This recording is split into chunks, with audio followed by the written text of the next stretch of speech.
আসসালামু আলাইকুম রহমতুল্লাহি ওয়া বারাকাতুহু। আলহামদুলিল্লাহি রাব্বিল আলামিন ওয়াসসালাতু ওয়াসসালামু আলা রাসূলিহিল কারীম ওয়া খাতামান নাবিয়্যিন নবিয়্যিনা মুহাম্মদ ওয়া আলা আলিহি ওয়া সাহবিহি আজমাইন।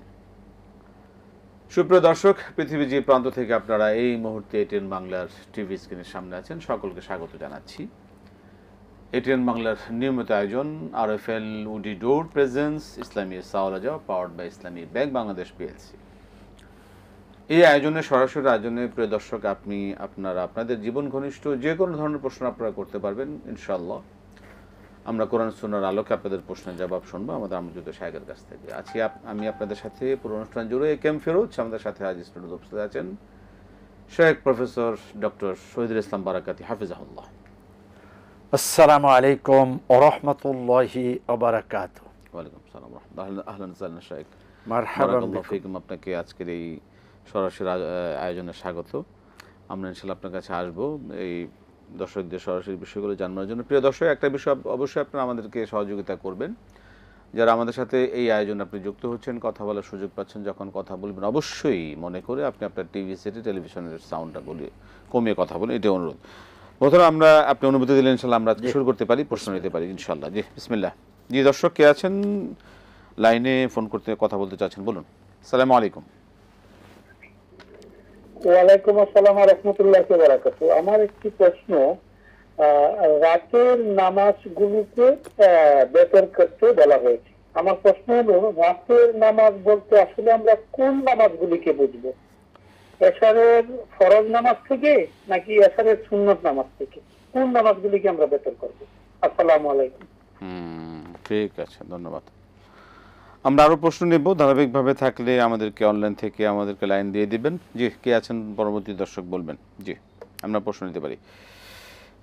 জি, আমরা প্রশ্ন নেব, শুনবো। জি মহতরম, আমরা যে প্রশ্ন শুনলাম এটা জবাব শুনে আসি ইনশাআল্লাহ। শুনলেন প্রশ্ন?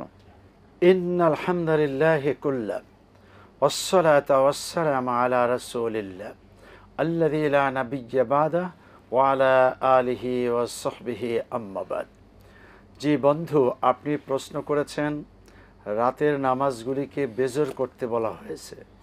না, রাতের নামাজগুলিকে জোর এরপরে শেষের রাকাতে হলো বেজর।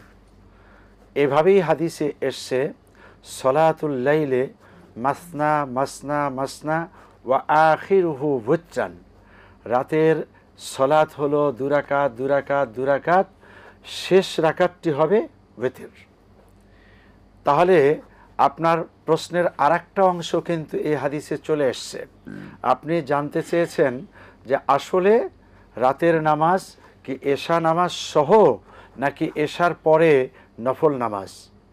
আসলেই এই যে মাসনা মাসনা বলাতে আমরা বুঝতে বাকি নেই যে আসলে এশা সলাতের পরে যত নফল নামাজ পড়া হবে এগুলো হবে দুরাকাত করে। এবং রাসূল তাই করতেন। কোনো সময় 20 রাকাত, কোনো সময় 30 রাকাত, কোনো সময় 38 রাকাত। ও আখিরুহু ওয়িত্রান, শেষে 1 রাকাত পরে ওয়েতের করতেন। আবার কোনো সময় নামাজ পড়তেছেন 2 রাকাত করে, শেষে দেখা গেল সুবহে সাদেকের সময় কাছাকাছি হয়েছে, তখন তড়িৎ গতিতে রাসূল 1 রাকাত ওয়েতের পরে নামাজ শেষ করতেন। তার মানে তাহলে কি দাঁড়ালো? জোর করে পড়বেন এশা সলাতের পরে। রাত্রিতে এমনটাও হতে পারে কিছুক্ষণ ঘুমিয়েছেন, তারপরে উঠে শুরু করেছেন, এবং রাসূল এমনটিও করতেন। এটাই হলো কিয়ামুল লাইল। জি, মানে শেষটা যেন ওয়েতের হয়, বেজর হয়, এটা গুরুত্ব থাকবে বেশি আমাদের। হাসান মোহতারাম, বারাকাল্লাহু ফিক। আমরা যাচ্ছি পরবর্তী প্রশ্নে। দর্শক বলুন। আসসালামু আলাইকুম। হ্যালো, আসসালামু আলাইকুম। ওয়ালাইকুম সালাম ওয়া রাহমাতুল্লাহ। বলুন। আচ্ছা, প্রশ্ন হচ্ছে মাজার জিয়ারত করে পাবে কিনা?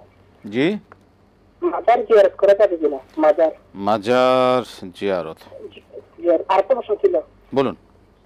আর প্রশ্ন কি, আমার মারা গেলে আমরা সে ফাতিহা দিই, যে মনে করেন কেউ মারা গেলে আমরা তার বছরে বা মাসের সে ফাতিহা দিই, নিয়ে যাবো করে সেটাকে ফাতিহা দিই, এটা তাই আছে কিনা?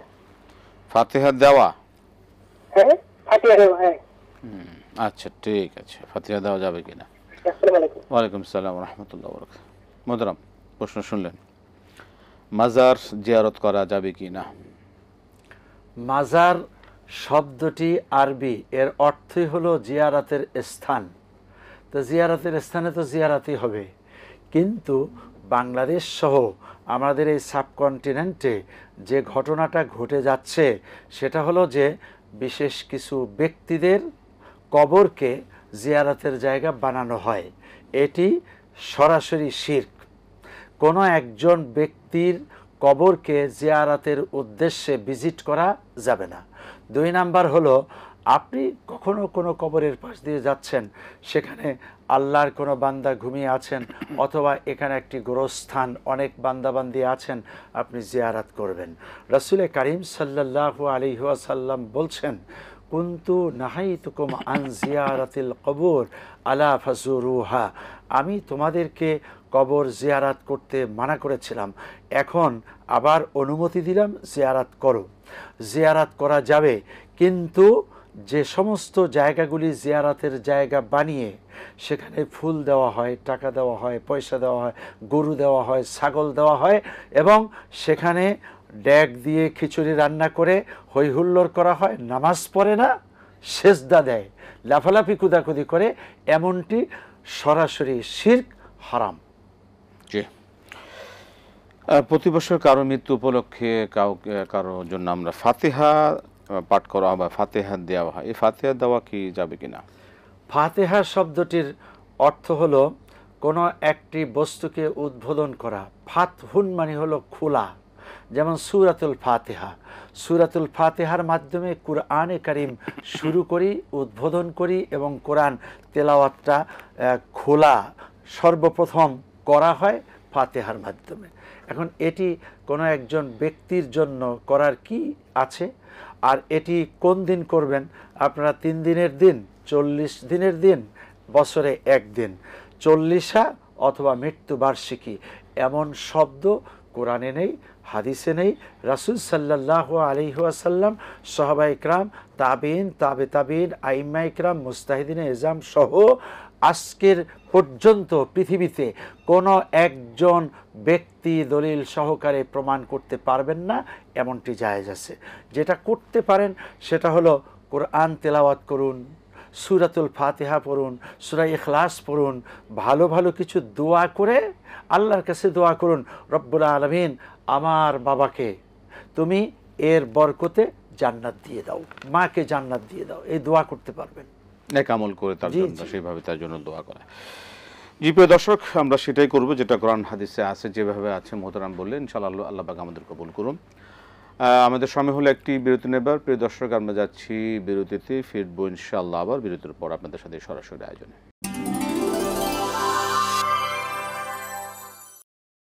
আসসালামু আলাইকুম রহমতুল্লাহি ওয়া বারাকাতুহু। প্রিয় দর্শক, ফিরে এলাম বিরতির পর। RFL woody door presents Islami সাওয়ালজ powered by Islami bank Bangladesh PLC। আমরা সরাসরি আয়োজনে আছি। প্রিয় দর্শক, আপনারা ফোন করুন, আমাদের টিভি স্ক্রিনে যে কলের নাম্বার যাচ্ছে সেখান থেকে আমরা অলরেডি ফোন পাচ্ছে, আমরা ফোন দিচ্ছি। জি, আসসালামু আলাইকুম। ওয়ালাইকুম আসসালাম ওয়া রাহমাতুল্লাহ। জি মোহতারাম, আমি প্রিন্স বলছি দক্ষিণ কোরিয়া থেকে। জি বলবেন প্রিন্স ভাই।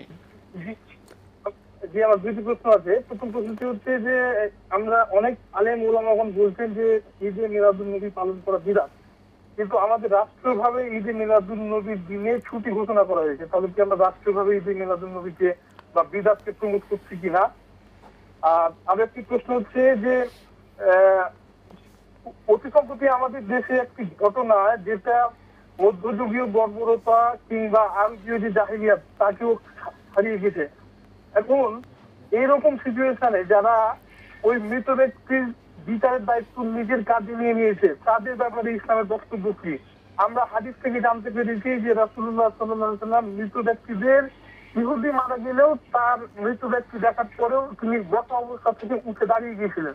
তো আমরা কি এই রাসূলুল্লাহ সাল্লাল্লাহু আলাইহি ওয়াসাল্লামের এই জীবনের থেকে এই শিক্ষাটা নিয়ে কি আমরা এই কাজগুলো করতে পারি কিনা আসলে? জি, অবশ্যই এটা নিন্দনীয় বিষয়, এটা আমরাও নিন্দা প্রকাশ করছি। সকল বিষয় আসলে আইন তার নিজস্ব গতিতে চলবে, আইনকেও হাতে নেওয়া উচিত হবে না, এটা ঠিক না। এটা রাষ্ট্রীয়, এটা আমাদের নৈতিক হিসাবে নৈতিক দায়িত্ব, এটাকে আমাদের দায়িত্ব। এ বিষয়ে আমরা সতর্ক থাকবো। আমরা এই বিষয়ে ইসলাম নিয়ে বাড়াবাড়ি কখনো কেউ পছন্দ করে না, এটা ইসলামও নিষেধ করে। মোহতারাম, আমরা যে প্রশ্ন আপনার কাছে আসতে চাচ্ছি সেটা হচ্ছে যে ঈদ মিলাদুন্নবী যে ঘোষণা করা হয়, ঈদ মিলাদুন্নবী ঠিক আছে, এটা মিলাদুন্নবী রাসূলুল্লাহ সাল্লাল্লাহু আলাইহি ওয়াসাল্লামের জন্ম হিসেবে বলে থাকে, কিন্তু যে এটা নিয়ে যদিও ইখতিলাফ আছে, বিরোধিতা আছে, বিভিন্ন মত আছে যে 12 তারিখ কিনা বা 9 তারিখ, কিন্তু সেটাকে রাষ্ট্রীয়ভাবেই এটাকে একটা নির্দিষ্ট দিন হিসাবে পালন করা হচ্ছে এবং ঈদ মিলাদুন্নবী যে পালন করা হচ্ছে, এই যে এটা একটি বেদাত, এটা কি বেদাত হবে কিনা, আর এটা আসলে আমরা কিভাবে এটা মূল্যায়ন করতে পারি? ঈদ শব্দের অর্থ হলো আনন্দ, খুশি, উৎসব। মুসলমানের ঈদ হলো দুটি, রাইট। ঈদ উল ফিতর, ঈদ উল আযহা। এটি স্বীকৃত এবং হাদিস আমরা পরিপালন এবং রাসূল সাল্লাল্লাহু আলাইহি ওয়াসাল্লাম নিজে আমল করেছেন। অতএব এর বাহিরে অন্য কোনো উৎসবকে ঈদ বলা যাবে না।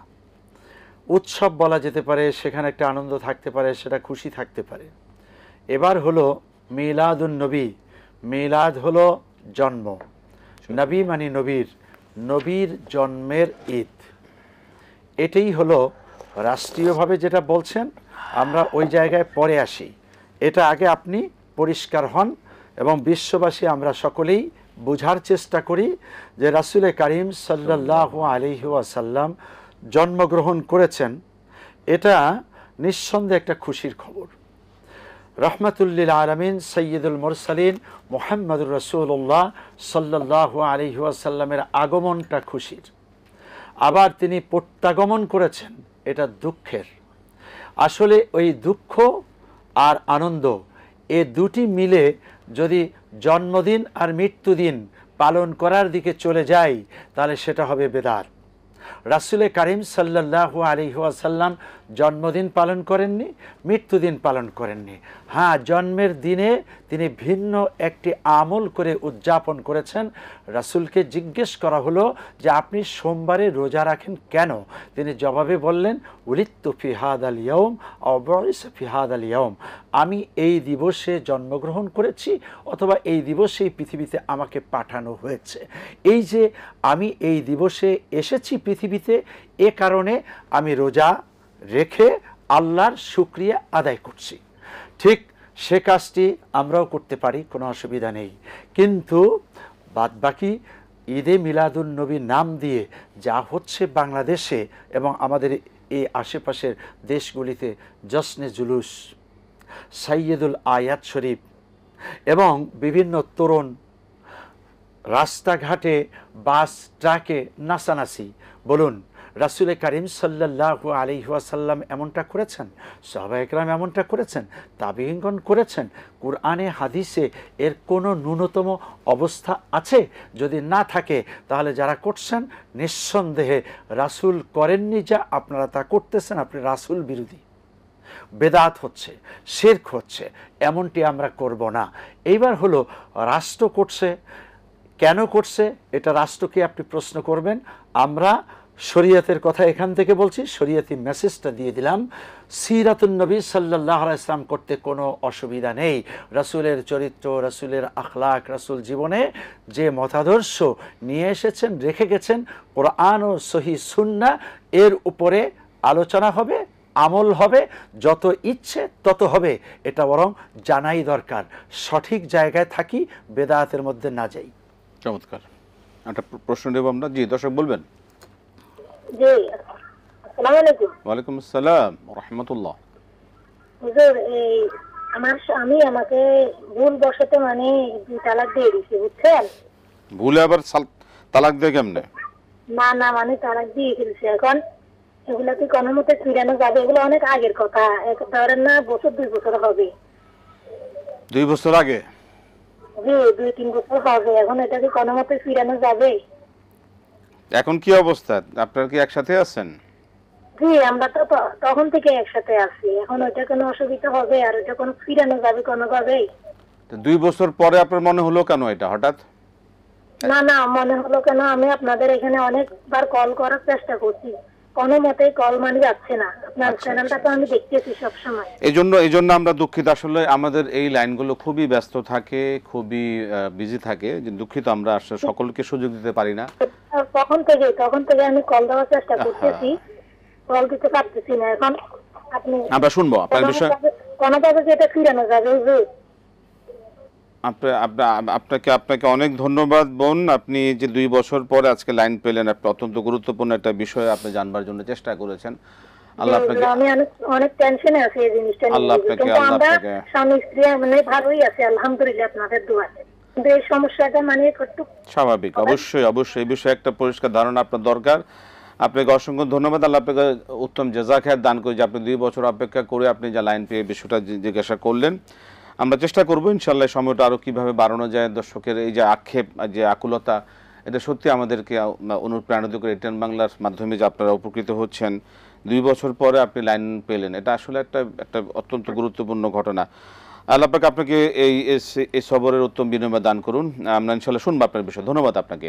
জি হুজুর আমাকে একটু জানাবেন না হুজুর। জি আপনি আমরা এখনই শুনবো মোহতারাম, আপনার বিষয় এখনই জবাব দিবেন। আমরা আরো কিছু প্রশ্ন শুনে ইনশাআল্লাহ আপনার জবাবে আমরা আসবো। ধন্যবাদ আপনাকে। জি মোহতারাম, যে প্রশ্নগুলো শুনলাম, বিচারের দায়িত্ব নিজে নিয়ে, এই যা সাম্প্রতিক যে একটি ঘটনা হয়ে গেল, ওই যে মাজার থেকে একজন লাশ উঠিয়ে এভাবে করা হলো, এই যে আইন তুলে নেওয়া এবং এইভাবে পুড়িয়ে ফেলা, রাসূল সাল্লাল্লাহু আলাইহি ওয়াসাল্লাম এটা ইসলাম তো কখনো সমর্থন করে না। এটা আমরা অবশ্যই আমাদের পক্ষ থেকে আমরা নিন্দা করি।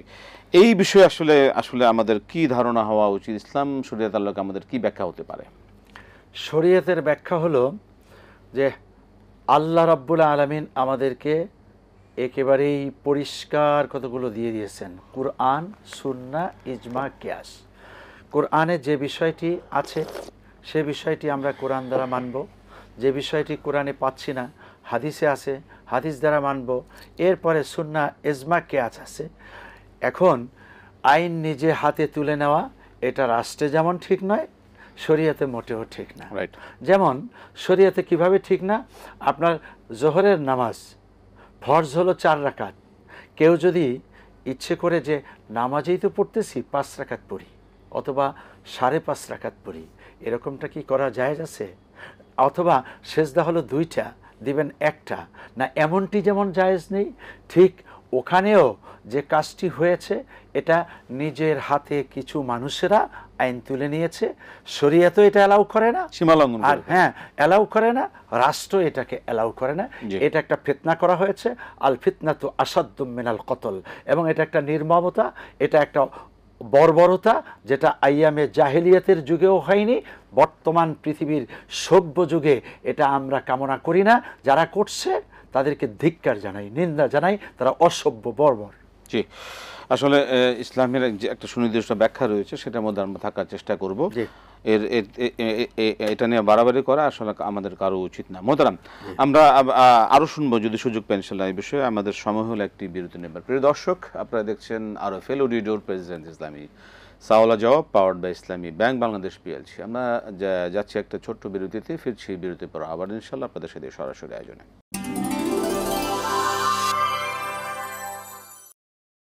আসসালামু আলাইকুম রহমতুল্লাহি ওয়া বারাকাতুহু। প্রিয় দর্শক, ফিরে এলাম বিরতির পর। আরএফএল অডিওর প্রেজেন্স ইসলামী সাওয়াল powered by Islami bank Bangladesh PLC সরাসরি আয়োজন। আপনারা যারা আয়োজন দেখছেন সকলকে আন্তরিক মোবারকবাদ জানাচ্ছি। প্রিয় দর্শক, আমরা একটা প্রশ্ন নিয়ে নিই। দর্শক আগে জি বলবেন। আসসালামু আলাইকুম। ওয়ালাইকুম আসসালাম ওয়া রাহমাতুল্লাহ। আচ্ছা, আমার প্রশ্নটা হলো, বেতের নামাজ পড়া হয়নি কিন্তু আজান দিচ্ছে, এমন সময় ঘুম ভেঙে গেল, তো এই অবস্থায় কি আগে বেতের নামাজটা পড়বো নাকি ফজরের নামাজটা শুরু করব? আর পড়লে বেতের কত রাকাত পড়তে হবে তখন? এটা হলো প্রথম প্রশ্ন। আর দ্বিতীয় প্রশ্ন হলো, খাওয়ার সময় কি সালামের উত্তর দেওয়া যাবে কিনা বা সালাম দেওয়া যাবে কিনা? আর আরেকটা প্রশ্ন হলো, নামাজের মধ্যে হাতির উত্তর দেওয়া যাবে কিনা? হাজির উত্তর নামাজের সময়। ঠিক আছে, ধন্যবাদ। আমরা শুনবো আপনার বিষয়ে। আমরা ধারাবাহিকভাবে আসছি অনেকগুলো প্রশ্ন।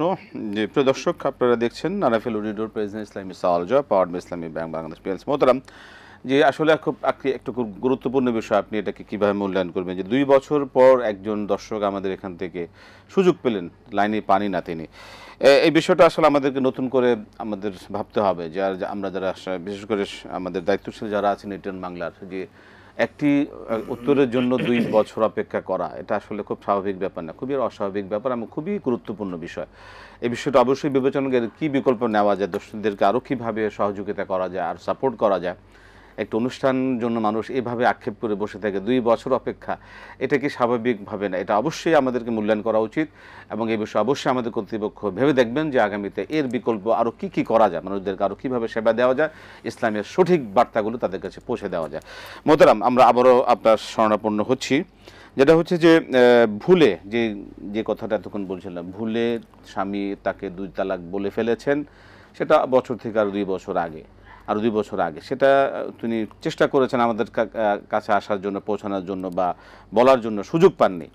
কি হবে আসলে তার, এটা কি ইসলাম শরিয়ার আলোকে কি ব্যাখ্যা আছে? আচ্ছা, উনি কি 2 তালাক বলছে? আমি শুনেছি উনি তালাক হয়ে গেছে এই কথাটা। 2 তালাক বলেছেন, 2 তালাক বলেছেন। আচ্ছা, 2 বছর আগে। প্রথম কথা হলো যে আপনি এটিএন বাংলায় জানার চেষ্টা করছেন, এটা এটিএন বাংলার ব্যাপারে যে মেসেজ দেওয়া হলো এখানে এটা থাকলো। আপনি এই 2টি বছর এটিএন বাংলা ছাড়া এই পৃথিবীর আর কোনো জায়গা পেলেন না যে কোনো একজন আলেমকে, মুফতিকে, আশেপাশের একজন ইমামকে এ প্রশ্নটি করা যেত না? আপনি এটিএন বাংলায় লাইন যদি জীবনে কোনো দিন না পান, তাহলে কি আপনি এই মাসালাটা জানবেন না? আপনার গরজ করা উচিত ছিল যে আশেপাশের কোনো একজন আলেমের কাছ থেকে ফতুয়াটা আগেই নিয়ে নেওয়া।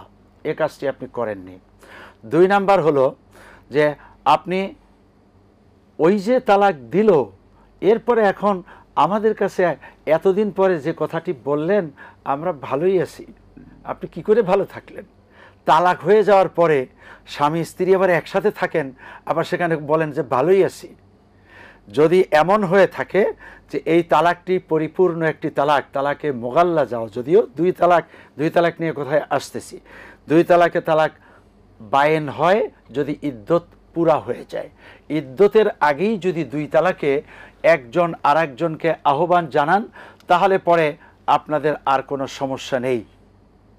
আর যদি ইদ্যত পুরা হয়ে যেত, তাহলে আপনাকে নতুন করে বিবাহ করা দরকার ছিল, আর না হয় স্বামী স্ত্রী একত্রিত থাকা হারাম হয়ে যেত। তো ঠিক এমন একটি ভয়ানক কাজ করে নীরবে থাকলেন আর 2 বছর পর্যন্ত অপেক্ষা করলেন। শুধু এটিএন বাংলাকে একটা চাপ দিলে তো হবে না, আপনার উপরে আমরা একটা চাপ দিলাম, আপনি কেন এতদিন পর্যন্ত এই বিষয়টি নিয়ে থাকলেন, আবার বলেন ভালো আছি। কি করে ভালো থাকলেন? ভালো নাই আপনি। আপনারা 2 জন এই বিষয়ে যদি ইদ্যতের ভিতরেই হয়ে থাকে, তাহলে হয়তোবা মাসালাগতভাবে হারাম কাজ করেননি। আর যদি ইদ্যতের পরে একজন আর একজনের সাথে সম্পর্ক নতুন করে থাকেন, তাহলে একটা হারামের ভিতরে এখনও আছেন। আপনার ফতুয়া হলো আপনাকে এখন নতুন করে আবার বিবাহ 2 জনের মধ্যে হতে হবে। আর বিবাহ ছাড়া যদি জীবন চলে, তাহলে ভয়ানক হারামের ভিতরে আপনারা লিপ্ত আছেন। এখন এটা স্পষ্ট না, এই জন্য সমাধানের কথাটা বলে দিই। সেটা হলো তালাকের মাসালা সেন্সিটিভ, কি ঘটেছে, কি হয়েছে, এটা আমাদের কাছে এখনও স্পষ্ট না। অতএব পুরো বিষয়টি লিখুন, নিকটতম মুফতির কাছে চলে যান, আর পুরো হিস্ট্রিটা শুনে স্টেটমেন্টের ভিত্তিতে উনি ফতুয়া দিয়ে দিবেন লিখিত। এই লিখিতটা আপনারা সংরক্ষণ করবেন যাতে হেরফের না হয়ে যায়। এবং সকল তালাকের মাসালা এইভাবেই আমরা এখান থেকে বারবার বলছি, এগুলো নিকটতম মুফতিদের কাছ থেকে ফয়সালা করবেন, আমাদের অপেক্ষায় বসে থাকবেন না। এবং এখনও আপনি কি বলছেন, আপনাকে একটা একটা করে প্রশ্ন করলে হয়তো আপনি প্রশ্নে এলোমেলো হয়ে যেতে পারেন, সঠিক কথা নাও আসতে পারে। আপনি বলবেন একরকম, আপনার হাজবেন্ড বলবেন অন্যরকম। আর তালাক তো কেউ খুশি দিলে আনন্দ চিত্তে চা খাবে আর মধুর গল্প করবে আর একটা তালাক দিলাম, এমনটি হয় না, রাগের মাথায় হয়। ভুলবশত আবার তালাক হয় কিভাবে? তালাক যদি দিয়ে থাকে তা দিয়েই দিয়েছে। গুলি যদি ভুলে করে তাহলে যেমন মরে যায়, ঠিক তালাক দিলেও পড়ে যায়। সেক্ষেত্রে মোহতারাম, আপনি ইদ্যতের কথা বলছেন, ইদ্যতটা কয়দিন কিভাবে সেটা যদি একটু খুলে বলে দিতেন। আচ্ছা, 3 তুহুর, তার মানে হলো 3টা হায়েজের পরে, আবার মিনিমাম 10 দিন হলো সময় তার পবিত্র থাকতে হবে। তাহলে এই 10 দিনের সাথে আরও 3 দিন, অর্থাৎ হায়েস্ট মিনিমাম হয় 3 দিন, সেই 3 দিন যুক্ত করলে হয় 39 দিন।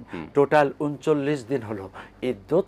এই সময় পর্যন্ত আপনাকে, যদি আপনি 2 তালাকের পরে এই সময়ের মধ্যে আপনারা পরস্পর মিলিত হয়েছেন তাহলে ঠিক আছে, আর যদি না হয়ে থাকেন তাহলে বিবাহ পড়াতে হবে। এই সময়ের মধ্যে যদি মিলিত হন তাহলে তারা অসুবিধা নেই। আর যদি এতটুকু গ্যাপ থাকে তাহলে আপনাদেরকে আবার নতুন বিবাহ লাগবে। এখন কি করছে, এখন এই বিষয়টা আমরা যতটুকু বলা দরকার মোহতারাম বললেন, এই বিষয় থেকে আমরা একটা জবাব পেয়ে যাই যে আপনাদের যদি তালাক দেওয়ার পরে 3 মাস যে 10 দিন এই সময়টার মধ্যে যদি আমরা আপনারা স্বামী স্ত্রী আবার স্বাভাবিকভাবে আপনারা জীবনযাপন করেন তাহলে তো হয়ে গেল, আপনাদের জিনিসটা মিটে গেল। আর যদি এর মধ্যে না হয়ে থাকে তাহলে আপনারা আবার নতুন করে আপনাদেরকে এটার বিয়ে শাদী করতে হবে। ভালো, আমরা বিয়ে শাদী করে একটা আনন্দ করতে করেন আপনারা, যে কিন্তু এই ভুল করা ঠিক না, এটা ভুলের বিষয় না, এটা ভুল করে এই কাজ করা যাবে না, ভুলের একটা লিমিটেশন থাকবে। আর মোহতারাম, বিষয়টা আসলে আপনি যদি একটু বলে দিতেন যে মানুষ যে এই যে মানুষের যে লাইন পাচ্ছে না, এত অপেক্ষায় থাকে, এই যে একটা মানে আমাকে অনেকে বলেন যে আপনারা তো লাইনই পাই না। আচ্ছা, এই বিষয়ে 3টা কথা। লাইনই পাই না। নাম্বার হলো, যে কোনো লাইভে যে সমস্ত বন্ধুরা প্রবেশ করেন আমাদের স্কলের নাম্বারে, উনি তো একটা নাম্বারে ঢুকে পড়েছেন, ঢুকবেন কি করে? আপনি এই জায়গাটা 19 সরে গেলে আবার ঢুকতে পারবেন, সেখানে আবার আরেকজন যদি ঢুকে পড়ে, এটা চেষ্টা করতে হবে। লাইন পাওয়ার ব্যাপারটি এটার ক্ষেত্রে আসলে একটু কষ্টই হয়, কেউ হুটহাট করে পেয়ে যায়। তবে স্কলের নাম্বার একবার যদি আপনি নোটে রাখেন তাহলে আপনার পাওয়াটা সহজ হবে। 2 নাম্বার হলো, আমাদের টেকনিশিয়ান, আদার্স ইঞ্জিনিয়ারগণ সবাই এটা শুনছে, ইনশাআল্লাহুল আজিজ বিবেচনায় থাকবে। 3 নাম্বার হলো, আপনি যখনই লাইন পেলেন তখন আমরা জবাব দিতে কৃপণ হব না। জি, আপনারা প্রিয় দর্শক, যে আমাদের যে লাইন আপনারা যারা পান না, অভিযোগ করেন, আসলে লেগে থাকতে হবে। অনেকে তো আমাদের অনেক দর্শক আছেন, বিশেষ করে অনেকে তারা নিয়মিত পান, তারা এই বিষয়টা আপনারা একটু নিয়মিত দেখলে, নিয়মিত এই বিষয়ে লেগে থাকলে অবশ্যই আপনারা একটা পেয়ে যাবেন। মতো আমরা প্রশ্ন অনেকে অপেক্ষায় আছেন। জি দর্শক বলবেন। জি, আমাদের শেষ করতে হবে এখনই। আজকে আমরা সময় পাচ্ছি না, আমাদের সময় শেষ প্রান্তে চলে এসেছি। মহতারাম, আপনাকে অসংখ্য ধন্যবাদ। জাযাকাল্লাহ খায়র। আজকে যে জবাবগুলো দিতে পারলাম না, রয়ে গেল, ইনশাআল্লাহ আগামী দিন ইনশাআল্লাহ আমরা আপনাদের প্রশ্ন জবাবগুলো শুনবো। আজকে শেষ করতে হচ্ছে প্রিয় দর্শক, যে বিষয়গুলো আমরা অবগত হলাম কোরআন সুন্নাহর আলোকে। আল্লাহ পাক আমাদের কবুল করে, এইভাবে আমরা জানবো, মানবো। আল্লাহ পাক আমাদের এভাবে জানা মানা আমাদের জন্য সহজ করে দেন। আল্লাহ কবুল করুন। আজকে শেষ করতে হচ্ছে, বিদায় নিচ্ছি। আসসালামু আলাইকুম ওয়া রাহমাতুল্লাহি ওয়া বারাকাতুহু।